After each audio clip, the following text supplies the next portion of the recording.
Don't forget, some things must be forgotten. The shadow hunting me. I must hurry. My name is Daniel. I live in London at Mayfair. What have I done? This is crazy. Don't forget. Don't forget. I must stop him. Focus. My name is I am Daniel.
Hi, my name is Thomas Grip, and I'm one of the co-founders of Frictional Games. I worked with engine code, gameplay code, design, and many other things for Amnesia.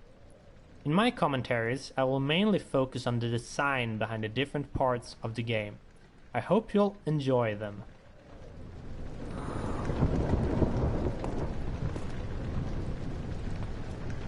The name of this level is Rainy Hall, and it's supposed to be a combination of atmosphere setter and tutorial for the player. We wanted the player to start the game in a slow way so they could settle in and get used to how the game works. Amnesia is not a game with constant action happening all the time, and we wanted to have a constrained map where the player gets used to this. The only thing you need to do is to follow the track and get to the end of the level. Also, following tracks is something that becomes very useful in later levels, so we try to teach players this from the start.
This is one of the first levels that we created for the game, and it was initially part of the archives level, which we will reach in a bit. Amnesia started out with a pretty different design, and when we redesigned it, the maps did not fit. This caused us to split them up and scatter them out. So in the first design, after this corridor, the archives level was supposed to follow, and the room lying there now was built much later. In fact, the first designs did not have Daniel waking up with an amnesia at all, and it was actually added later on. In the first story draft, Daniel still had hidden memories, but he was unaware of this at the start of the story. However, as we redesigned things, we found the waking up with amnesia thingy, although a bit cliché, much more fitting.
Hi there, my name is Luis Rodero. I'm mostly the tool programmer, level scripter at times, and perhaps the main reason why the rest of the core team at Fictional Games is pretty much forced to speak English at our internal meeting, as I am the only non-Swede here. Now, what a Spaniard is doing with a bunch of Swedish guys is a whole different story we won't be discussing today. By the way, I will be talking mostly about tools and scripting. Hope you like it. The editors themselves went through a lot of design changes during the development. Not that many in visual appeal as in internal stuff, like data structures and handling. This happened mostly because at the beginning we only knew the basic stuff that needed to be in them, and as they grew in features and functionality, they started to kind of fall apart, mostly due to my big lack of previous experience in projects like this. Right now, aloud, what the hell still sounds in my head when I look at some parts of the code, but I am still proud of them. They can also get a bit buggy at times, but hopefully this won't happen again in the future, and I already got some nice ideas for the next iteration of the tool.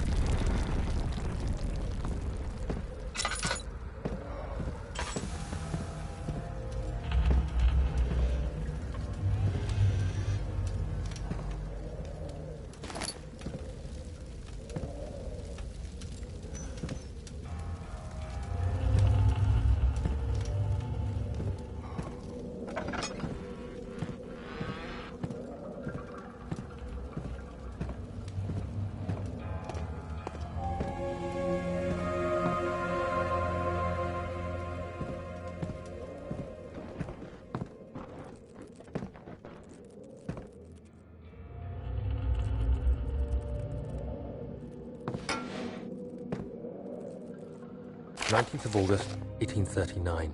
I wish I could ask how much you remember. I don't know if there will be anything left after I consume this drink. Don't be afraid, Daniel. I can't tell you why, but know this. I choose to forget. Try to find comfort and strength in that fact. There is a purpose. You are my final effort to put things right. God willing, the name Alexander of Brandenburg still invokes bitter anger in you. If not, this will sound horrible. Go to the inner sanctum, find Alexander, and kill him. His body is old and weak, and yours, young and strong. He will be no match for you. One last thing. A shadow is following you. It's a living nightmare, breaking down reality. I have tried everything, and there is no way to fight back. You need to escape it as long as you can. Redeem us both, Daniel. Descend into the darkness where Alexander waits and murder him. Your former self, Daniel.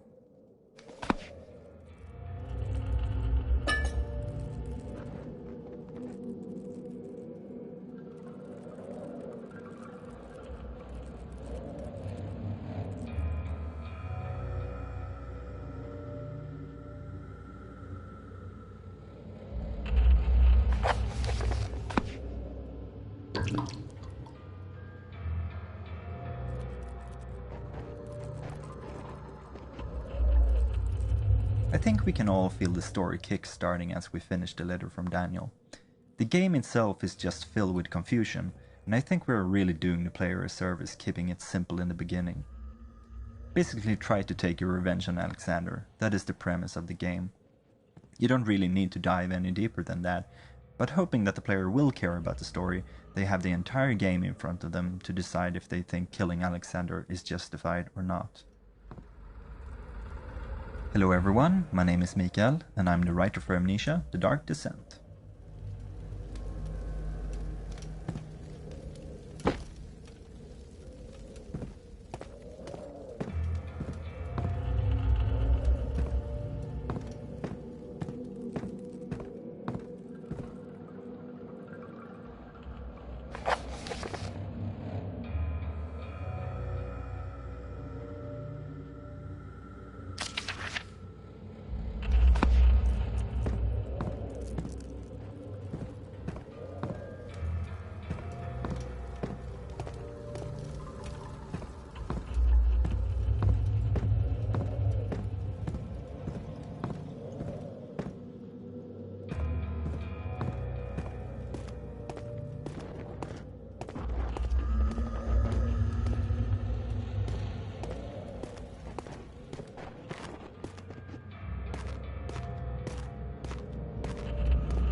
Alexander, is it inside the castle?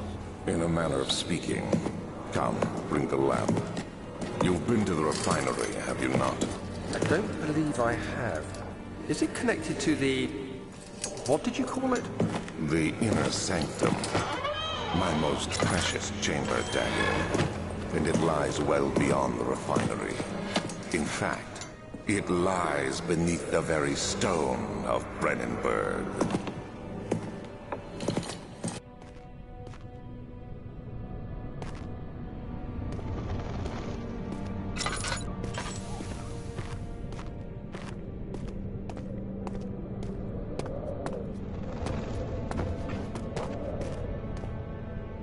Hello, my name is Mark Nikander. I'm a 3D artist and level creator at Fictional Games. I started out as an helper during Penumbra Overture, and I was finally hired as a full-time artist in the later part of Penumbra Black Plague. The entrance hall was first shown in our first gameplay trailer, and while the layout hasn't changed much, the details certainly have. We build our levels from sets of pieces, in this case, the castle-based set. While the carefully planned set pieces made level building very easy, the levels became very similar and we had to make special pieces to the levels. Now, 1.5 years later, the special pieces make up about half of the pieces in the castle-based set, and we made changes to incorporate these objects into the earlier levels. An example of this can be seen if you compare the hole in the roof now with the one from the first trailer. The new roof was made in the middle of the project when you built level 9 Back Hall. A special version was made to give the roof hole in the entrance hall more depth and detail.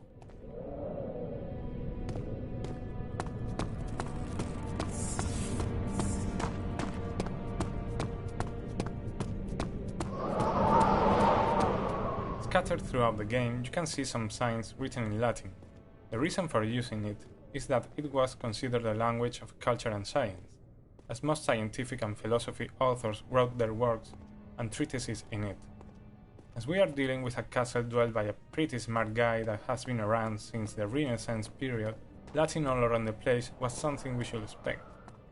Being the only guy in the team that had a direct contact with Latin, in high school to be more precise, well, it was kind of logical that any translation to be done would have my name on it.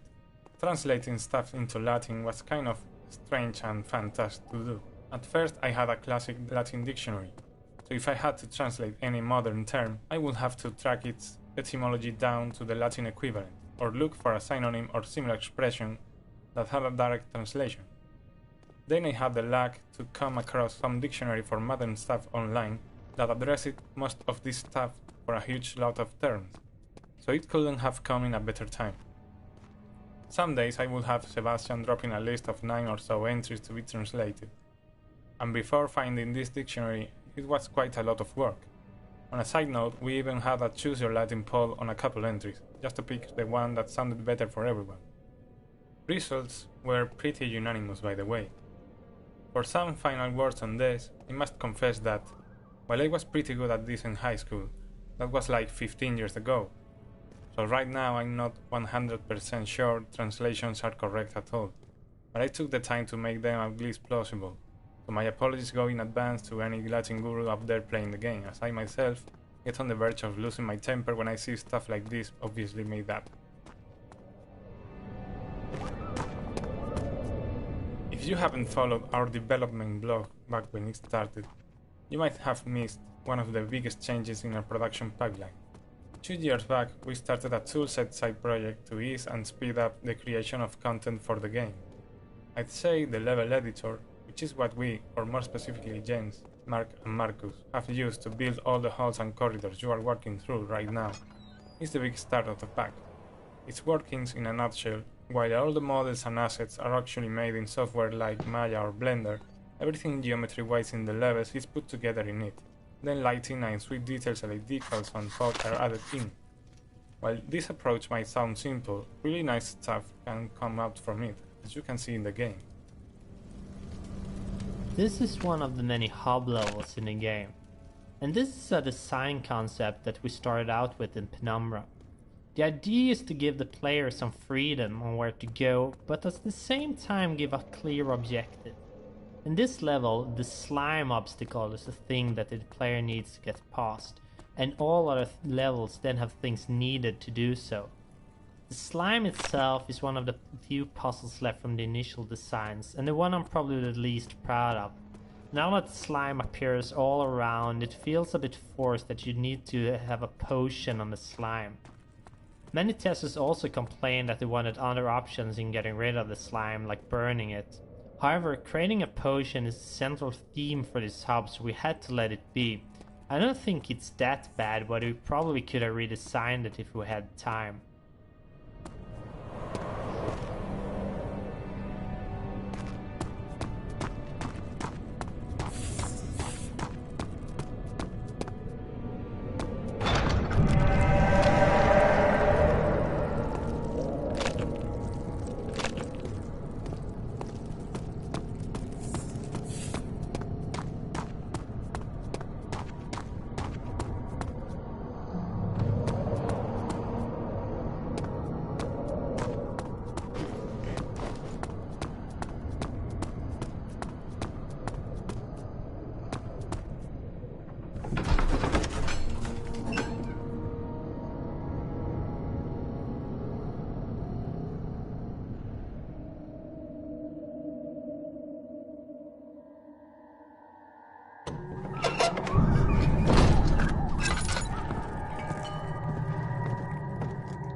This shouldn't be. The particle editor is also a fine part of the tool bundle, and it is what we use to create particle effects for maps and events. We use particles to do nice effects like the flames in torches and the smoke that comes out from them. All we have to do is add one or more particle emitters, set up some parameters like starting position and speed, on all sorts of fadings in size, color or speed. It's funny how you can simulate all kinds of effects with such simple elements. I very much recommend you to try it yourself.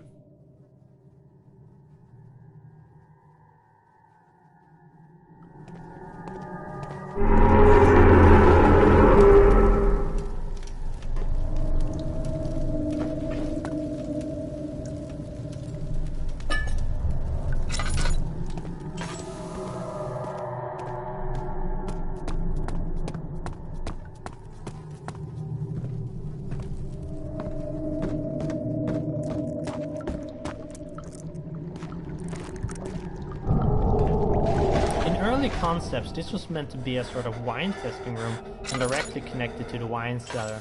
The reason for the whole wine testing thingy was that we planned on having more laboratories in later levels, so a lab here as well felt kind of strange. Then things changed and only one lab was left in the design, so we changed the name to laboratory instead. The whole wine testing facility that could make dangerous acid always felt kind of strange anyways.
16th of May, 1839.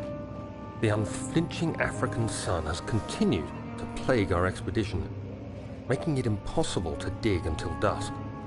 How Professor Herbert managed to find the location in these vast plains of nothingness remains a mystery to me. When I asked him about the tomb again, he told me about the legend of Tin Hanan, the mother of us all. An interesting story in its own right, but I can't help feeling there's more. Later that evening, we uncovered a passage beneath the dunes leading to a sand-covered stone structure.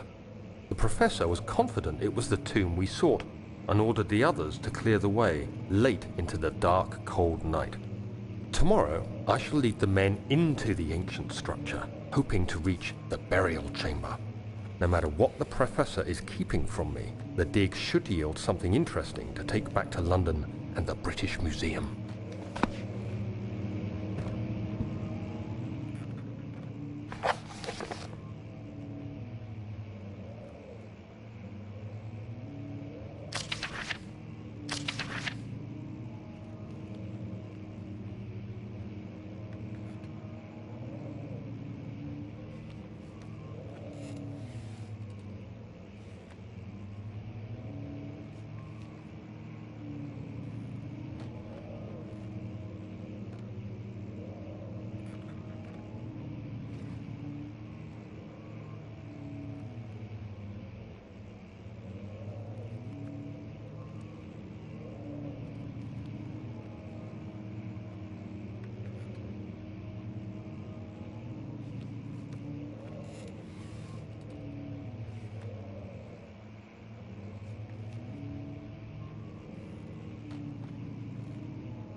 Another piece of the toolset is the model editor, used to create the entities you are interacting with while playing.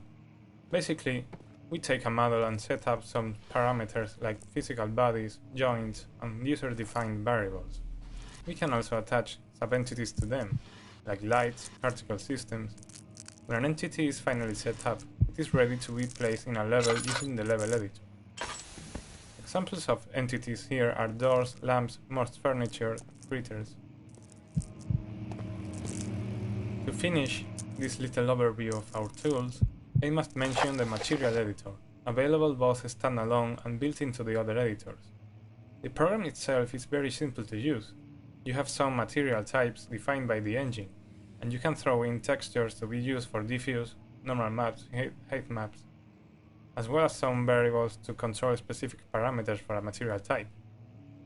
When I was writing it, I could just stare while the preview model rotated around itself and the parallax mapping effect was on when testing, just for fun.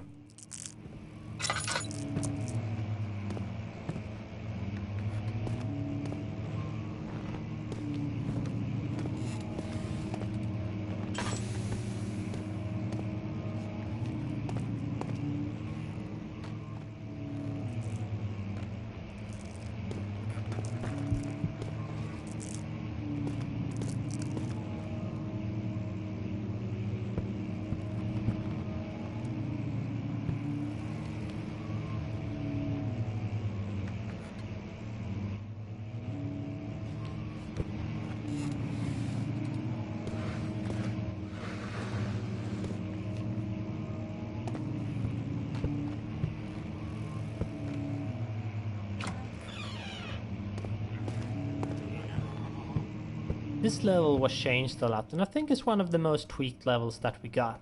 Not only was it part of the big archives level that we had to split up, but it was also hard to get it engaging enough. The problem here is that we don't have any sort of fun mechanic that we rely on to make the game engaging. Instead, we rely on story, atmosphere, and environments.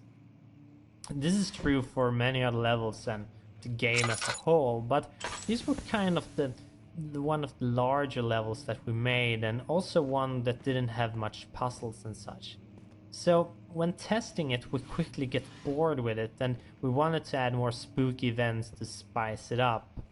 But then later on, testing proved that these events weren't that necessary, and we also felt that they were a bit lame and not fitting, so we decided to remove them. Then the back part of the level, we wanted to make that a more linear experience, with the current player getting trapped and all, forcing the player to solve the destroy wall and find secret door puzzles. Previously, testers often missed that they can solve these problems. The level is now very different from the early designs.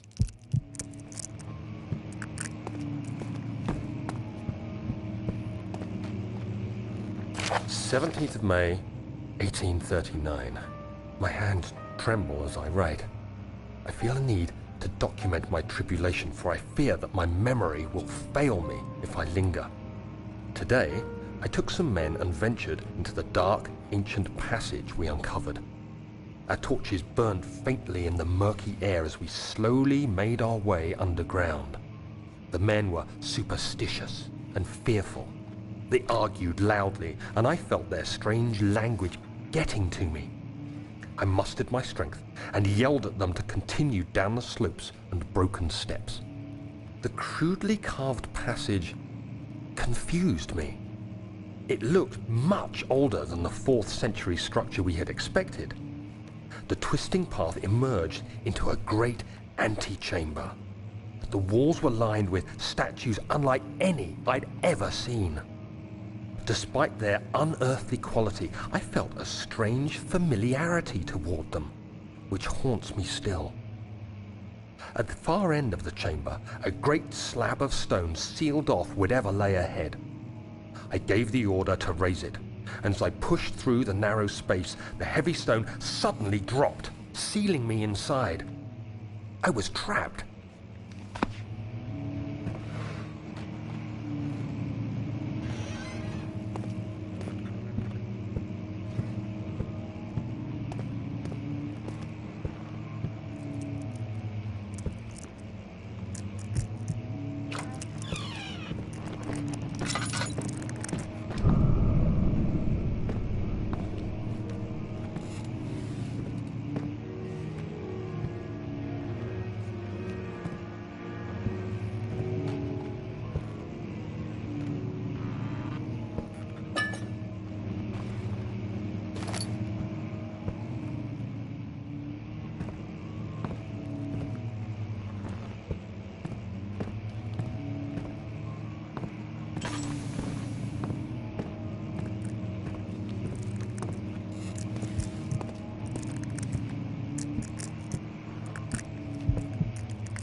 When I started writing, I had only outlined the framework for the story and the first few levels in the game design document, so I ended up finalizing a lot of material for the first levels, and then when those were done, we planned out the last 2/3 or so.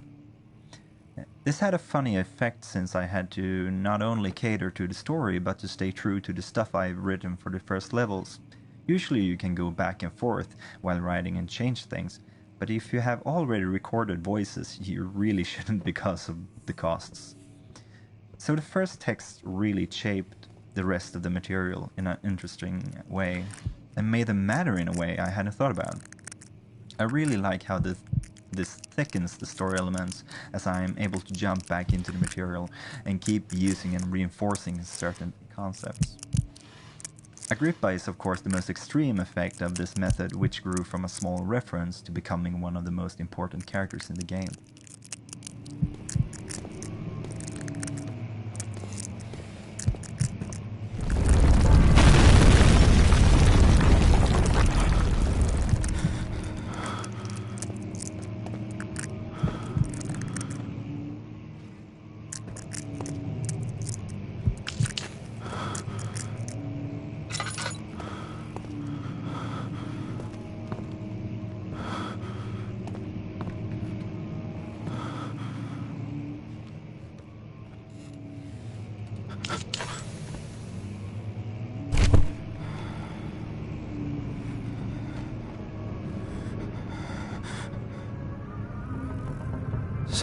May 1839.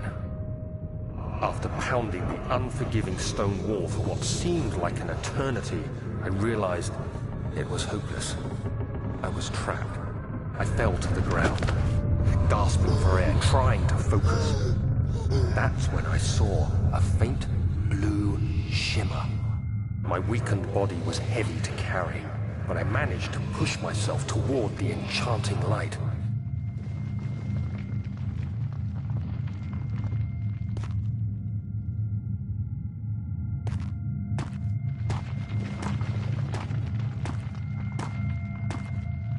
It was waiting for me.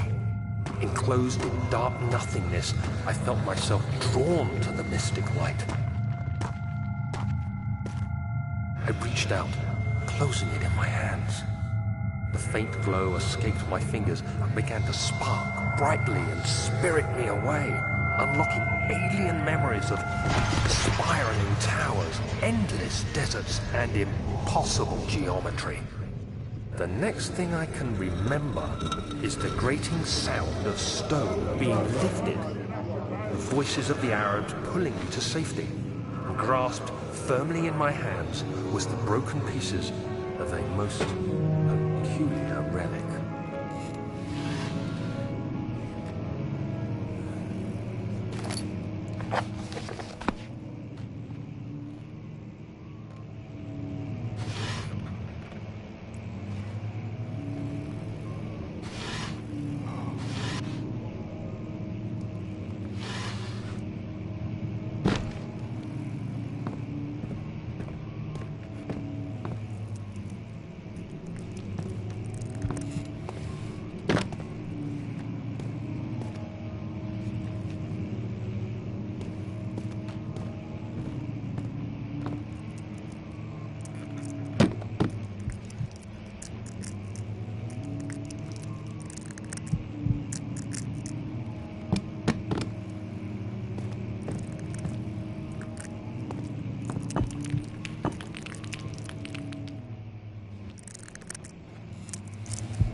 castle is old and hasn't been tended to for centuries.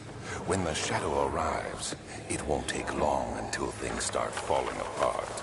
We're just buying time anyway. Let's do what we can. There isn't much to be done about the wars. We should reinforce weak structures. The ground will tremble and there's a risk everything will cave in on us, especially downstairs. Here, and there. Let's get the servants working on it.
You have to be swift when you activate the first one. You hear that? If it stops, you'll have to start over. Isn't all this a bit excessive? You can never be too careful, Daniel.